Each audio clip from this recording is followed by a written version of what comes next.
Today I'm checking in with talking about ego.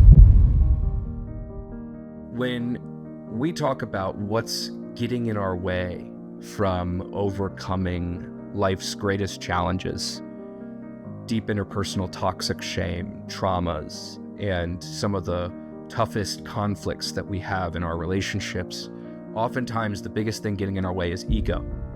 And we have to understand how ego got there and the utilization your mind has around formulating and maintaining an ego.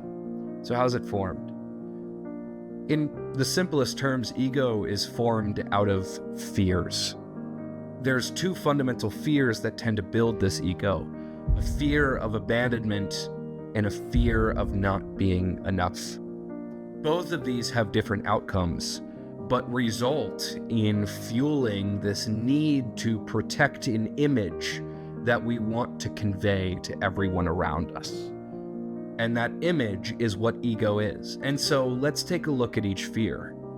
The fear of abandonment fuels this idea of agreeability, wanting to be around your friends and agree with everything they say, even if you don't believe it. Wanting to avoid a difficult conversation with your partner because you want to, quote, keep the peace. That is where fear of abandonment comes into play, and that's what fuels ego. The other piece is the fear of not being enough. This is where the control comes in for ego.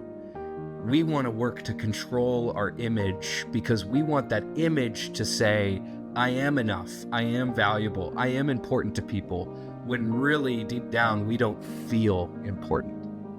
And so it comes out in very controlling ways. It's the unsolicited advice to everyone around you.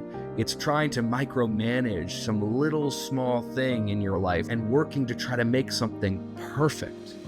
The need for control in that fear of not being enough really transpires in seeing perfection as this wonderful, beautiful thing that we should always be striving for, when really it's just defending the insecurities we feel. And so these two fears, the fear of abandonment and the fear of not being enough, are the reasons why we work to create and protect an image that doesn't actually show people who we really are.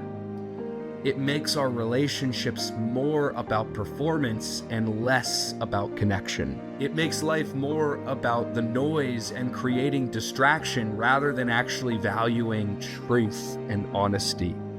And so when we're in relationships, if we find ourselves focusing on maintaining an image of what we think we should be and not actually focusing on working to connect with that person, odds are our ego's in play, and odds are that means those fears are rumbling inside of us.